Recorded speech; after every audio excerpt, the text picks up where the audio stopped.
Nutrition. People need to stop eating crap food that is not actually food, period. I mean, I'm not it doesn't have to be keto. It doesn't have to be paleo. It doesn't have to be vegan or vegetarian. It doesn't have to be carnivore. It doesn't have to be any of that. The diet that people need to eat is what nature gives us. If it comes from nature, go ahead and eat it. If you can go to a field and you can pick it, or you can see the cow or whatever it is. And, if you have a thing against, conventionally raised farms for meat, great, purchase from a good quality farm that, practices regenerative agriculture and regenerative farming, and it's pasture raised and it's ethical and humane and all that type of stuff. If you still choose not to eat meat, that's totally fine. If you choose not to eat plants, that's totally fine. I don't care.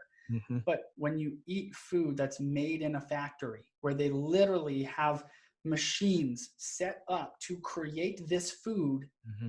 like it just has to be eliminated from your diet. And I don't know what the percentage is, but I would argue we could reduce the healthcare burden in this country simply by making those changes, right? By outlawing the different companies that create food from chemicals, as opposed to farming and agriculture and ranching and all that type of stuff that actually is just taking what this great earth is giving us, and we are using that and feeding ourselves. And so, if it comes in a box or bag, it's got to go, and again, there's always going to be varying degrees of that. I'm not perfect. I still eat food that comes out of a box or bag, but I'm also, in terms of the health spectrum, I'm very close to the health side versus the sick side. And so the closer someone is going to be to the sick side, the more that they are going to need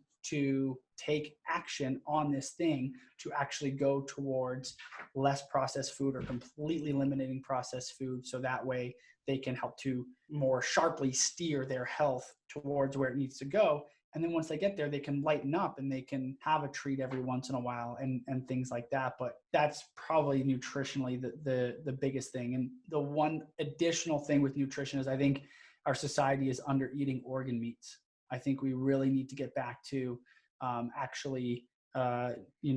because the muscle meat is great. It provides a lot of protein and that type of stuff. But compared to organ meats, like there is so little nutritional value in a steak compared to a liver. And I absolutely hate liver. I can't do it. But things like beef hearts or chicken hearts are less intense of a gamey flavor, right? There's not as much iron in it than a beef liver. And so it doesn't taste as terrible, in my opinion.